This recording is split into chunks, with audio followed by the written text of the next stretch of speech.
Mr. Macaulay's last attack upon William Penn will be found in Volume 2, pages 295, 296, 297. The Fellows of Magdalen College had been almost abominably treated by James II in 1687.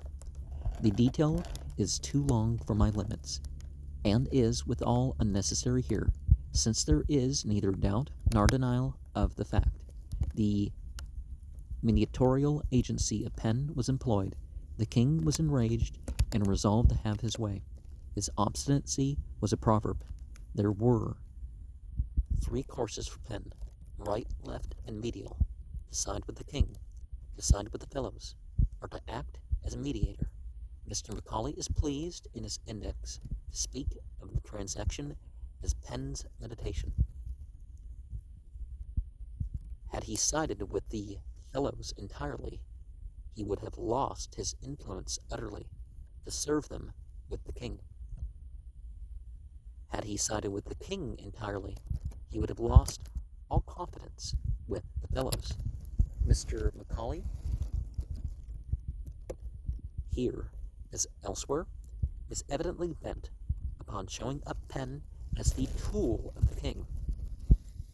And if there is anything more unjust upon a historical record, I know not where to look for it. With a manifest effort, and in stinted measure, Mr. Macaulay lets down a few drops of the milk of human kindness in the outset, and says of Penn, he had too much good feeling to approve of the violent and unjust proceedings of the government, and even ventured to express part of what he thought. Here, that which proceeded from the fixed and lofty principle is ascribed to a less honorable motive, good feeling, or bonhomie, and the part of what he thought was neither more nor less than the bold and frank remonstrance committed to writing and sent to the king by Penn. The palpable reluctance of Mr. Macaulay to deal in liberal construction and to award the smallest praise on such occasions is not confined to Penn. A writer in Blackwood's Magazine for October 1849, page 509, after referring to the glorious defeat of the Dutch fleet of Harwich, when the Duke of York, afterwards James II, commanded in person, remarks, Mr. Macaulay, in his late published History of England, has not deigned even to notice this engagement, a remarkable omission, the reason of which omission it is foreign to our purpose to inquire.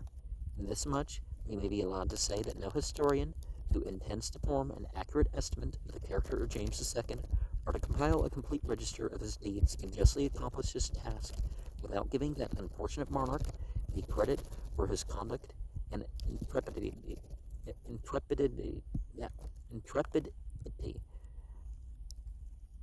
in one of the most important and successful naval sections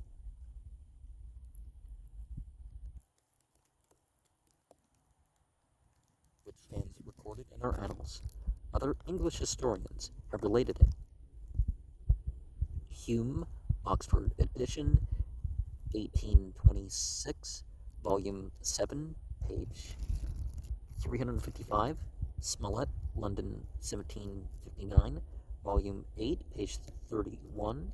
Rapin, London edition, 1760, volume 11, page 272.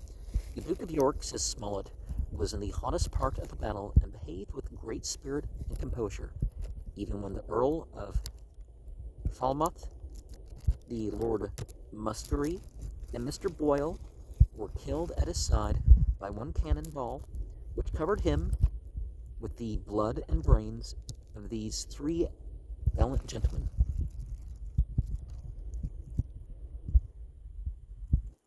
When they met at Oxford, says Clarkson, Volume 1, Chapter 23, William Penn had an opportunity of showing not only his courage, but his consistency in those principles of religious liberty which he had defended during his whole life. After giving an account of the prince's injustice, Clarkson says, next morning William Penn was on horseback, ready to leave Oxford, but, knowing what had taken place, he rode up to Magdalen College and conversed with the fellows on the subject. After this conversation, he wrote a letter and desired them to present it to the king. Some things left out. Dr. Sykes, in relating this anecdote of William Penn, a letter to Dr. Chaslet, who was absent, mentions that Penn, after some discourse with the fellows of Magdalen College, wrote a short letter directed to the king. He wrote to this purpose that their case was hard, and that in their circumstances they could not yield obedience. This was confirmed by Mr. Creech, as Clarkson states, and by Sewell, who states in his history of the rise and progress of the Quakers that Penn told the king the act could not, in justice, be defended, since the general liberty of conscience did not allow of depriving any of their property who did what they ought to do, as the fellows of the said college appeared to have done. This is the part of what he thought referred to by Mr. Macaulay, who has not found it convenient upon this occasion to quote a syllable from Clarkson, nor from Sewell, of whose work Chalmers and others have spoken with respect. I know of no better mode of presenting this matter fairly than by laying before the reader contrast the passages from Mr. Macaulay and from Mr. Clarkson relating to the conduct of Penn upon this occasion. Mr. Macaulay shall lead off. James was, as usual, obstinate in the wrong. The courtly Quaker, therefore, did his best to seduce the college from the path of right. Wherefore, Penn did his best to seduce the college from the path of right, because James was, as usual, obstinate in the wrong. This is based upon Mr. Macaulay's hypothesis that Penn was the tool of the king and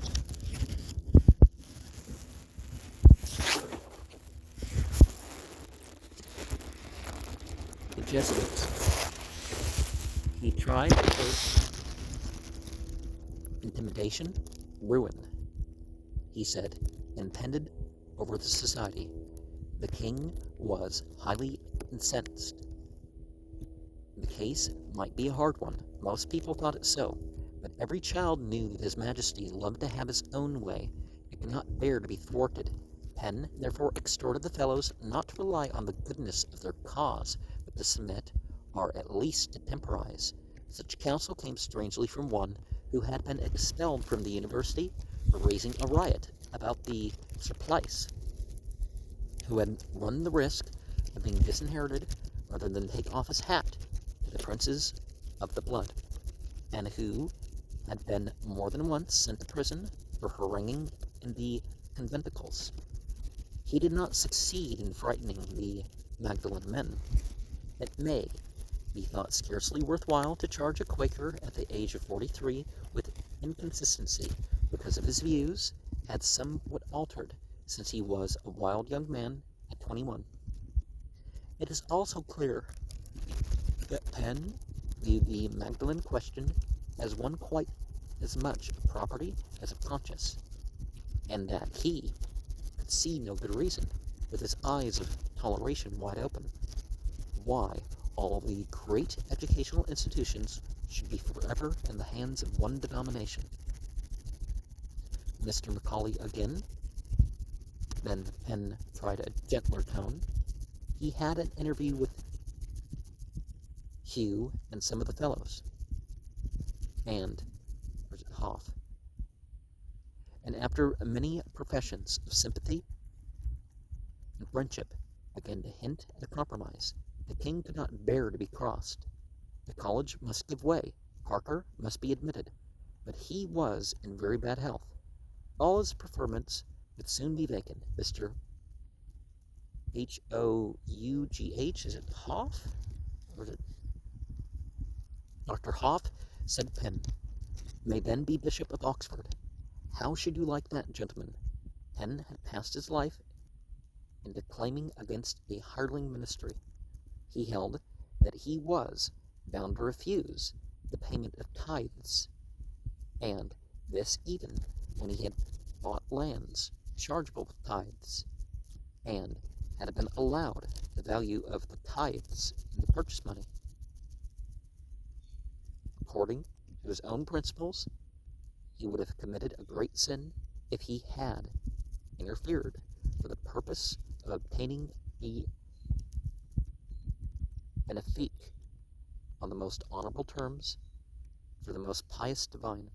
Yet to such a degree had his manners been corrupted by evil communications, and his understanding obscured by inordinate zeal for a single object, that he did not scruple to become a broker in simony of a peculiarly discreditable kind, and to use a bishopric as a bait to tempt a divine perjury.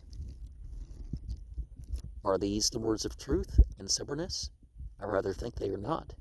In the sacred name of common sense, did Penn become a broker in simony of a peculiarly discreditable kind, and use a bishopric as a bail to tempt a divine perjury, by stating that Parker was very infirm, and that, should he die, Hoff might be his successor. If this is history, give us fiction, for heaven's sake, which is said to be less marvelous than fact. There is not the least pretense that he offered, or was authorized to offer, any such bait. He spoke of a mere contingency, and did the best he could to mediate between the king and the fellows, both of whom were highly incensed. As to the matter of tithes, Penn was mediating between men who had no scruples about tithes. He recognized pro hac vic the usages of the parties, and a Christian judge may as shrewdly be charged with infidelity for conforming to the established law of evidence and permitting a disciple of Muhammad to be sworn upon the Quran. And why would you have people swear on what they don't believe, right?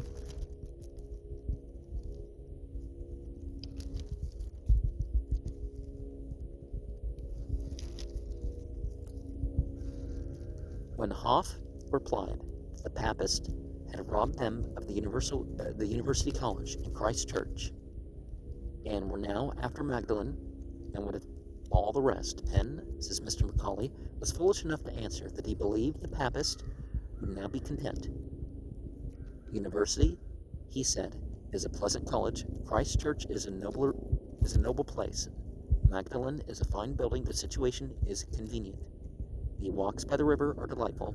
If the Roman Catholics are reasonable, they will be satisfied with these.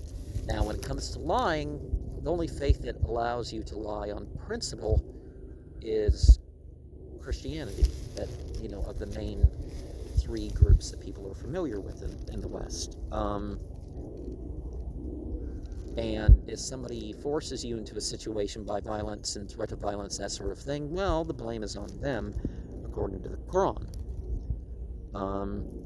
But why would somebody not be allowed their religious freedom? Well, the Bible says that those who do not make Jesus their Lord, bring them there and kill them. Well, the Muslim believes Jesus as Masjid Amnuwal Christios, to use the biblical terms, in a very literal sense. Since they don't worship Jesus, the idea of them having their own religion, freedom of religion, is offensive to the biblical point of view. And now, I will present Clarkson's just and sensible view of this transaction. Mr. Macaulay had said, Volume 2, page 295, that the agency of Penn was employed, meaning, as the context shows, employed by the king. Clarkson, Volume 1, Chapter 23, says expressly that October 3rd, 1687, Mr. Bailey wrote to Penn, stated the merits of the case, and solicited his mediation. Penn told the fellows, as appears from Dr. Hoff's own letter, written the evening after their last interview, that he feared they had come too late. He would use, however, his endeavors, and if they were unsuccessful, they must attribute it to want of power in him, and not of goodwill to serve them. The mediation came to nothing. The fellows grew satisfied with Penn, failing, doubtless, into the very common error of parties. Highly excited, and differing so widely that all who are not for them, in toto, are against them. They seem to have been especially offended by the following liberal remark of Penn's. For my part, I have always declared my opinion that the preferments of the Church should not be put into any other hands but such as they at present are in. But I hope you would not have the two universities such invincible bulwarks of the Church of England that none but they must be capable of giving their children a learned education. Now, in reference to an actual Islamic state, Muhammad never, for example, even had the jizya, the head tax, upon people who weren't, a conquered people. And he never fought, his state never fought anybody because they believed differently, because they apostatized, because they blasphemed. Whether as a group or an individual, this was not considered an acceptable thing. And they didn't enforce religion to the point where if you weren't Muslim, that you could drink and stuff off to the side. And other stuff, if you kept it a private matter, it was a private matter. If no one was being hurt, except maybe the people who chose to be hurt by their own vice, In the same volume and chapter, Clarkson remarks, they, the delegates from Magdalen, thought strange to relate that Penn had been rambling, and because he spoke doubtfully about the success of his intended efforts and of the superior capacity of the established clergy, that they alone should monopolize education, that his language was not to be depended upon as sincere, how this could have come into their heads except from the terror into which the situation of the college had thrown them. It is not easy to conceive, for certainly William Penn was as explicit as any man could have been under similar circumstances. He informed them that after repeated efforts with the king, he feared they had come too late. This was plain language. He informed them again that he would make another trial with the king, that he would read their papers to him unless peremptorily commanded to forbear, but that if he failed, they must attribute his want of success not to his want of will, but want of power. And that's an important thing to realize when it comes to the whole free will argument, is that we have limited will. We have the ability to choose within our opportunities, but, we can't just accomplish something because we will it, People and their affirmations, right?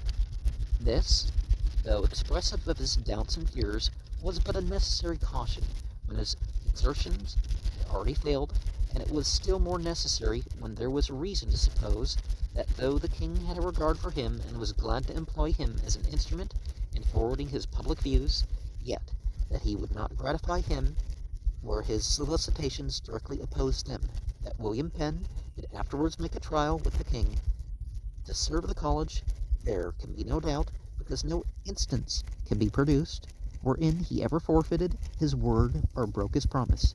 But all trials with this view must of necessity have been ineffectual. The king and his ministers had already determined the point in question. Such were the sentiments of Clarkson.